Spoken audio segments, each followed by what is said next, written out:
Bonjour à tous et bienvenue sur TV Chef d'Or, une nouvelle télé créée pour une drôle de circonstance. Comme vous le savez, nous ne pouvons pas nous voir en direct, donc c'est chez moi à domicile que je vais vous faire une fois par semaine un cours de cuisine. Donc aujourd'hui, puisque c'est la première semaine et le premier jour de confinement, nous allons réaliser une recette simple que vous connaissez tous et une recette que vous pouvez réaliser tout seul ou si vous avez des petits frères et des petites sœurs à la maison, ils pourront largement contribuer à la réalisation de cette recette. Il s'agit d'une mousse au chocolat. Alors, cette recette s'inspire d'un grand chef qui s'appelle Alain Ducasse, un immense chef cuisinier français, encore en activité. Pour cela, donc, il va nous falloir du chocolat noir pâtissier, une tablette de 200 grammes, 3 œufs, donc là je pense que vous savez compter jusqu'à 3, je ne suis pas inquiet, 50 grammes de sucre en poudre, 10 centilitres de lait, 10 centilitres de crème liquide, un petit peu de beurre, 20 grammes, 20-25 grammes. Alors là j'ai décidé de prendre du beurre demi-sel, puisque c'est une recette, vous le voyez, qui va être très sucrée, avec le sucre et le chocolat qui est extrêmement sucré. On va apporter une petite touche de sel pour contrebalancer le côté très sucré. Et un ingrédient un peu mystère, voilà, une orange que j'ai sortie tout droit de ma corbeille de fruits et qui va venir, vous allez le voir, agrémenter cette recette de deux façons. Voilà. Donc pour le matériel, que du très classique, une casserole pour pouvoir faire chauffer la crème et le lait et faire fondre le chocolat à l'intérieur. Un saladier, un peu grand, voilà, peu importe, en métal, en fer, en plastique, ce que vous voulez, avec une cuillère, une spatule en bois ou une spatule en plastique ou une cuillère en bois. Un batteur, mélangeur, qui va nous permettre de monter les blancs en neige. Bien sûr, si vous n'avez pas ça chez vous, vous pouvez utiliser des fouets électriques ou à la main pour monter les blancs en neige, un fouet à main. À ce moment-là, il vous faudra un saladier de plus. Et pour traiter donc l'orange, il nous faudra une planche à découper, couteau d'office, couteau éminceur et une râpe pour pouvoir zester le zeste de l'orange. Voilà. On va commencer par casser le chocolat en petits carrés. Voilà, le chocolat est totalement coupé en petits morceaux et nous allons procéder maintenant au chauffage. On va porter à ébullition dans la casserole le lait.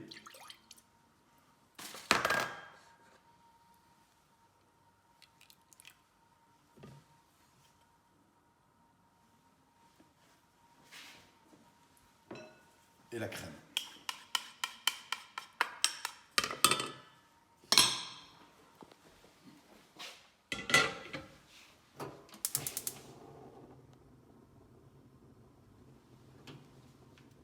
Donc, lorsque la crème arrive à ébullition, comme là, vous stoppez le feu et hors du feu,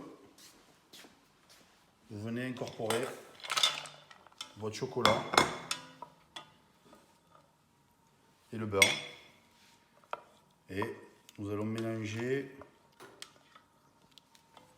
longuement pour que le chocolat puisse fondre au contact de la chaleur. Là, nous sommes en train de réaliser ce que l'on appelle en cuisine une ganache chocolat. La ganache est réalisée, donc le chocolat est totalement fondu et bien mélangé à la crème et au lait. Et on va râper le zeste de l'orange pour venir parfumer le chocolat. Le chocolat et l'orange se marient très bien. Je pense que vous connaissez tous un célèbre petit gâteau d'une marque bien connue qu'on trouve dans tous les supermarchés qui s'appelle le Pim's. C'est un petit gâteau qui marie le chocolat noir et la confiture d'orange. Alors, vous n'êtes pas obligé de mettre de l'orange dans une mousse au chocolat, absolument pas. Mais ça peut être intéressant gustativement. Donc vous mélangez Vous mélangez bien le zeste d'orange au chocolat. Voilà, avec un fouet ou avec une spatule ou votre cuillère en bois, peu importe.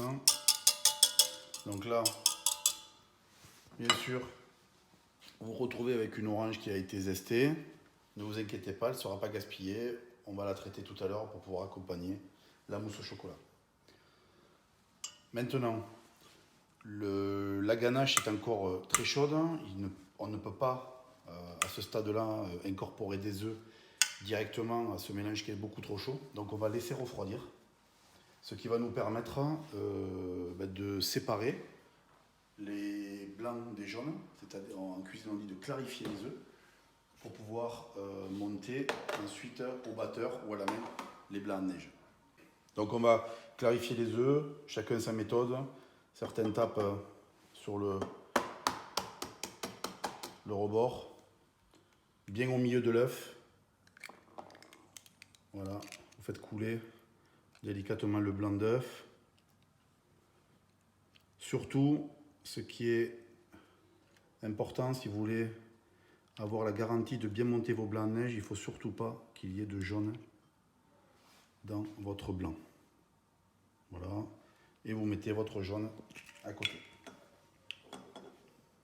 Voilà, donc nous avons clarifié les 3 œufs, nous avons mis les jaunes de côté, les blancs sans aucune trace de jaune à l'intérieur, les coquilles d'œufs que nous allons éliminer. Nous allons monter donc les blancs en neige. Nous allons verser les 3 blancs d'œufs dans la cuve du batteur. Et on va mettre donc, à côté à vitesse 10 degrés.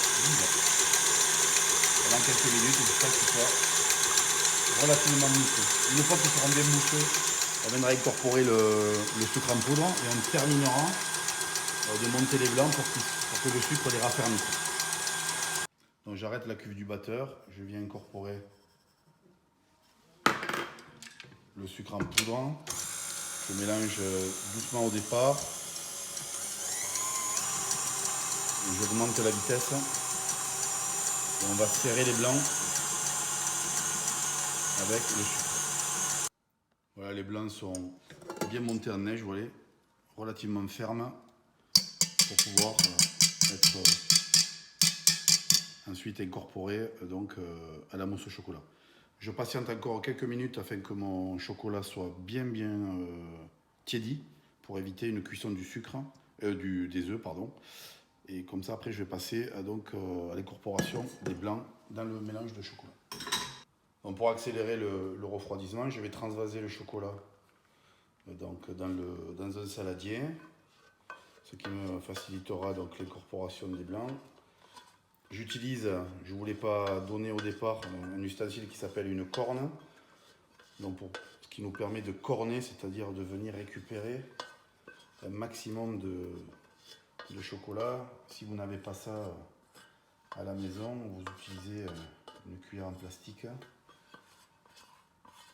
ou vous fabriquez une corne dans un couvercle en plastique, le fromage blanc ou des choses comme ça. On va incorporer les jaunes d'œufs petit à petit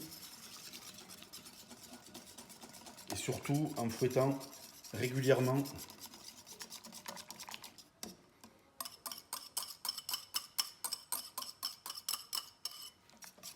Voilà, pour que les jaunes ne se cuisent pas au contact du chocolat encore un peu chaud. Blanc d'œuf. On va utiliser donc pour cela, comme je vous disais tout à l'heure, une spatule. Vous voyez, mes blancs sont relativement fermes. Alors on va les incorporer en 2 fois. Ce qui est très important, c'est votre geste.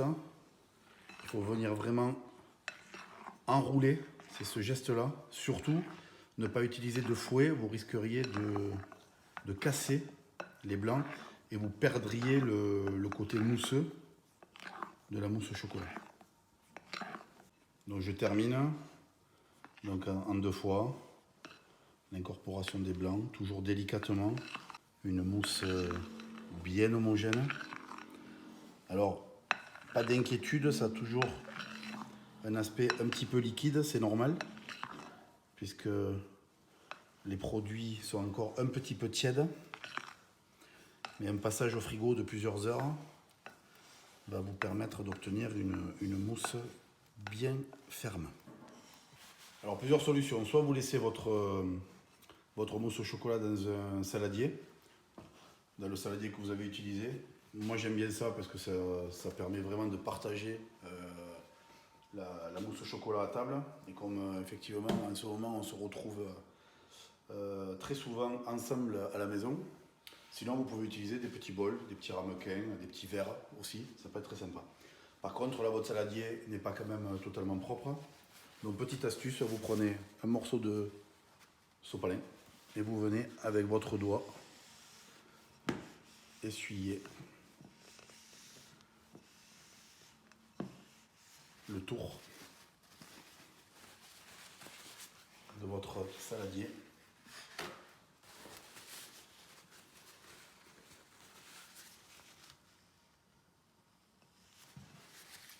Et vous mettez absolument plusieurs heures au réfrigérateur.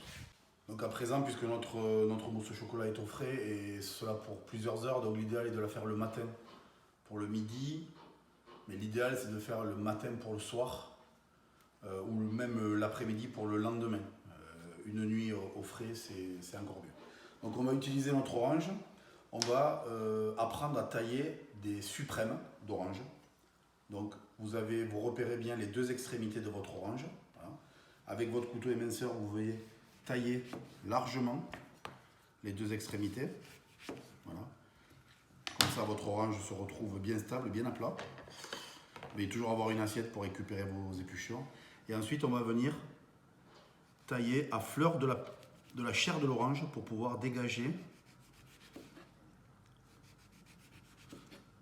toute la peau, c'est-à-dire toute la partie qui est non comestible.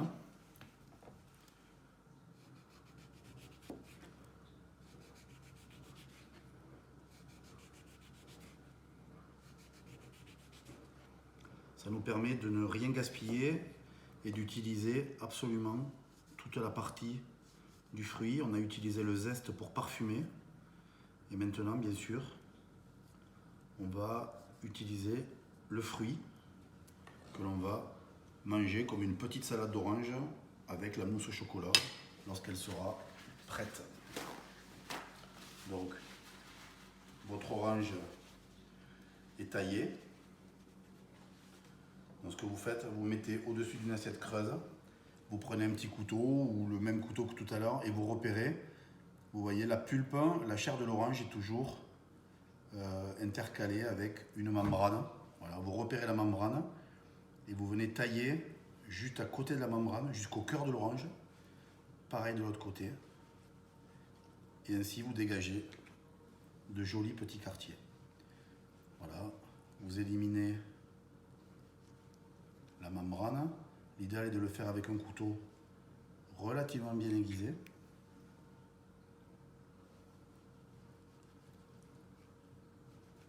Voilà, j'ai disposé les petits suprêmes d'orange dans une petite assiette. Vous choisissez l'assiette que vous voulez. J'ai pris une assiette noire parce que la couleur tranche bien avec l'orange. Je ne jette rien. J'ai récupéré le jus quand j'ai taillé mes suprêmes pour enlever les petites peaux.